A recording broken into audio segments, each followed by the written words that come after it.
Bom dia, gente! Hoje nós vamos iniciar a nossa aula falando sobre o trovadorismo. É a segunda parte da apostila 2. Então, para iniciar a nossa aula, eu gostaria que vocês abrissem a apostila lá na página 33 para fazer o acompanhamento das atividades. Então, gente, assim, na medida que vocês forem respondendo as questões, é importante que vocês coloquem, sempre postem nos grupos, no grupo da sala, para que a gente possa validar a atividade, certo? Então, essa primeira atividade vocês podem fazer no caderno, porque não tem espaço ali, ou se quiserem fazer num post-it e colocar ali do ladinho para poder se organizar melhor, também fica a critério de vocês, certo? Então, gente, nós vamos iniciar o trovadorismo com essa imagem da página 33 e algumas questões que nós vamos responder juntos. Então, à medida que eu for trabalhando essas questões, vocês vão anotando lá as respostas daí depois para postar, ok? Então, temos a primeira questão ali, ó. Observe a imagem com atenção. Considerando os personagens que recebem mais destaque, uma criança, uma mulher e um homem, acompanhados por um anjo que parece protegê-los, quem são esses personagens? Quem eles poderiam estar representando? Gente, não é muito difícil de nós descobrirmos quem que são esses personagens, certo? Então, se a gente conhece um pouquinho da história bíblica, né, da história de Jesus, a gente vai saber que essa imagem representa o quê? José, Maria, que estavam fugindo do Egito para proteger Jesus do rei Herodes, né? Então, quando o rei deu aquela sentença de matar todas as crianças de uma certa idade, então eles, com medo, na verdade, de perder o filho, eles acabaram fugindo, né? Então, é o que representa essa imagem, né, que a gente pode ver ali. O burrinho, né, e ela levando o menino Jesus no colo. Número 2. A pintura Fuga para o Egito foi produzida no início do século XIV, final da Idade Média. Por que a temática religiosa era predominante na época? Gente, por quê? Porque naquela época, na Idade Média, prevalecia o teocentrismo. O que vem a ser essa palavra teocentrismo? Teocentrismo quer dizer Deus no centro do universo, certo? E também havia uma preocupação muito grande com a religião, que era a primeira preocupação de toda a sociedade medieval, e eles acabavam fazendo essa predominância de temas religiosos nas escritas e também nas pinturas, né? Nas formas artísticas em que eles apareciam. Então, por isso, tá, gente? Por que tá retratado? Porque na época era o teocentrismo e porque a religião, né, ela era as primeiras manifestações, a primeira preocupação das pessoas em relação à sociedade, em relação a tudo que estava em volta, em torno das pessoas de um modo geral. Temos a número 3. Ó. A pintura medieval tem como uma de suas marcas o não comprometimento com a realidade. Observe a paisagem retratada e indique um elemento que comprova essa afirmação. Gente, então não havia uma preocupação específica com os elementos da natureza, certo? Por quê? Como que a gente pode observar isso? Pela desproporção, né? Então, nós temos a imagem, as figuras humanas, elas são mais ressaltadas do que as imagens da natureza. Ó, uma arvorezinha lá, né, escondidinha, né? Outra lá longe. Então, não havia essa valorização tão grande da natureza e mais a valorização dos seres humanos. Então, é uma desproporção dos elementos naturais em relação aos homens. Por quê? Por causa do teocentrismo, né? Aí temos a número 4. Que características você imagina que a produção literária da Idade Média apresentava?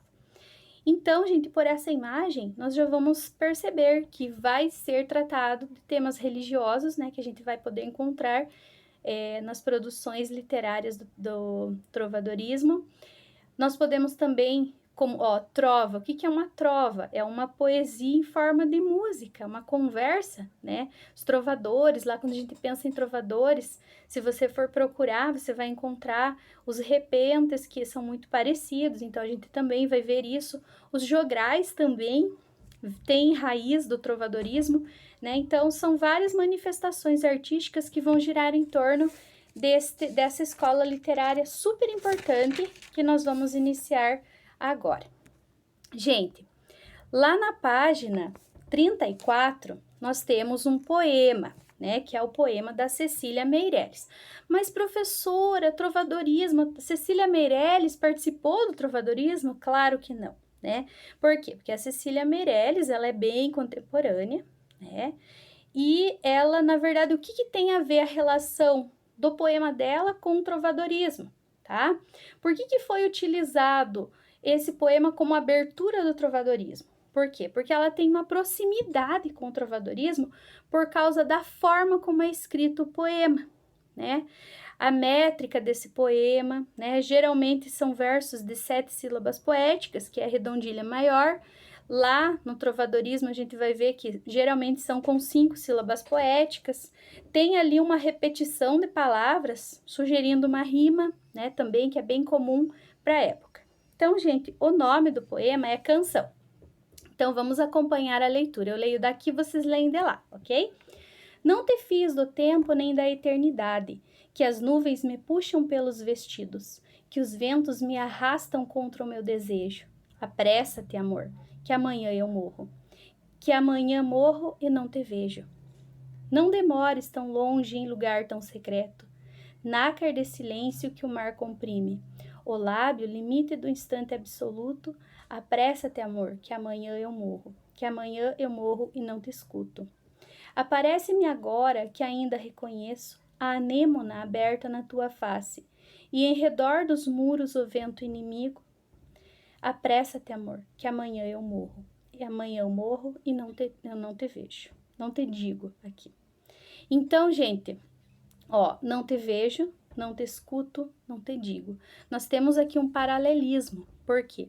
Porque são versos parecidos, né? Tem sentido, sim, eles começam da mesma forma, mas uma palavrinha acaba mudando o significado daquele verso. Então, isso se chama paralelismo e vai acontecer bastante nos poemas do trovadorismo, tá? As questões que nós vamos trabalhar, também vocês podem completar lá na página 35, que depois também vocês vão fazer uma foto para mim e vão postar lá no grupo para validar a atividade. Gente, a questão número 1 ali, ó. A quem o eu lírico se dirige no poema? Comprove sua afirmativa com um verso retirado do texto. Gente, quando nós falamos sobre eu lírico, vamos lembrar que já trabalhamos um pouquinho com ele e que o eu lírico é quem? É o personagem do poema, né? Então, a quem o eu lírico está se dirigindo neste momento? Ele se dirige à pessoa amada, ó. Não sei se vai aparecer, acho que não vai. Vamos tirar aqui, desfazer, porque tá muito pequenininho ali, vocês não vão enxergar. Então, gente, se dirige a quem? A pessoa amada, tá? Aonde que eu vou encontrar esse verso? Ali, aquela partezinha que sempre repete, ó. Apressa-te, amor, que amanhã eu morro, tá? Então, a gente pode comprovar, né? Esse T que tá ali no poema, apressa-te, amor. Esse T, ele está diretamente relacionado à pessoa amada, certo? Então, essa era a questão número 1.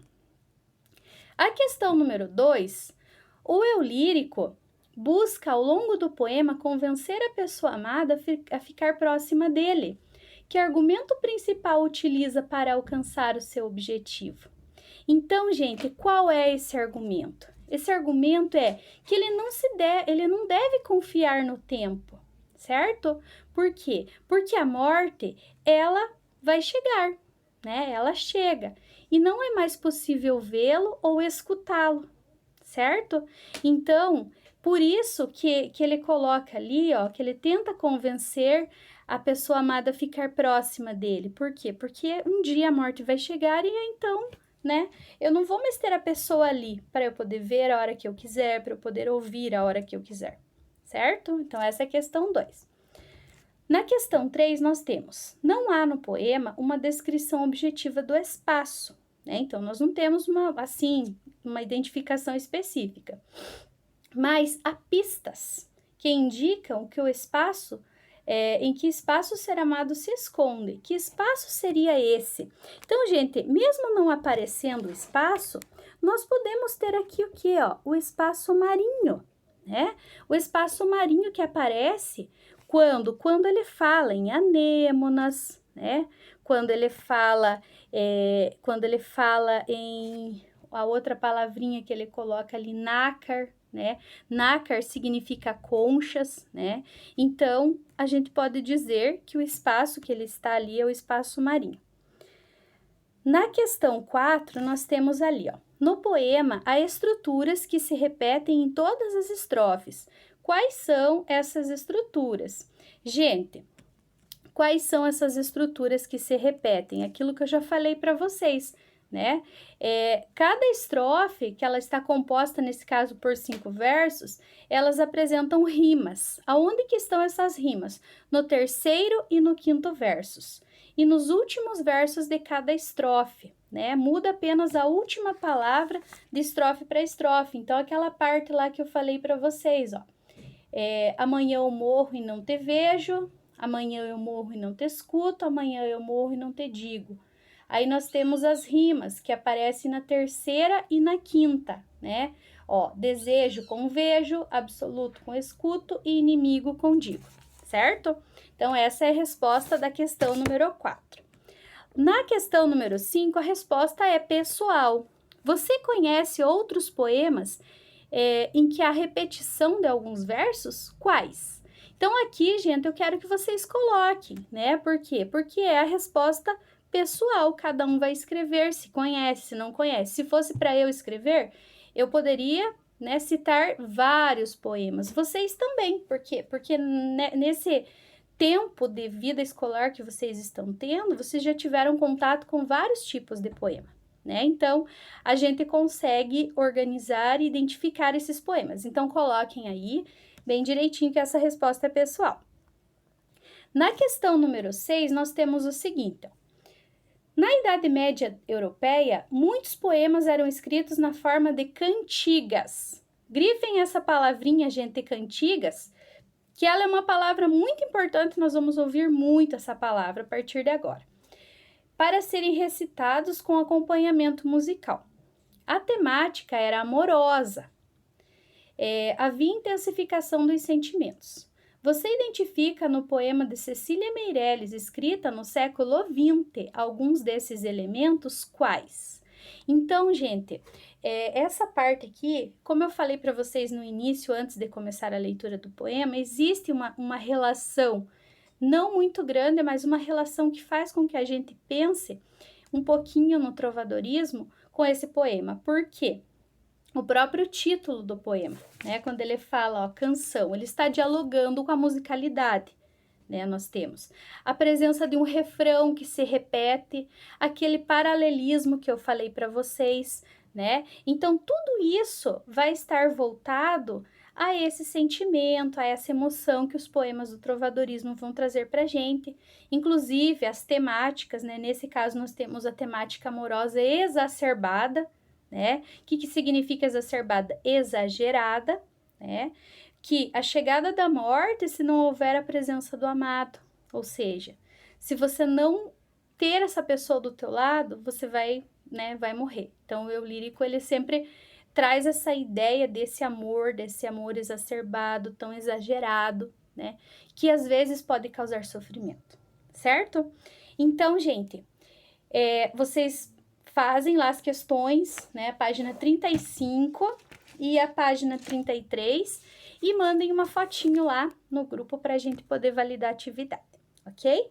Então, até a próxima aula, gente. Beijos!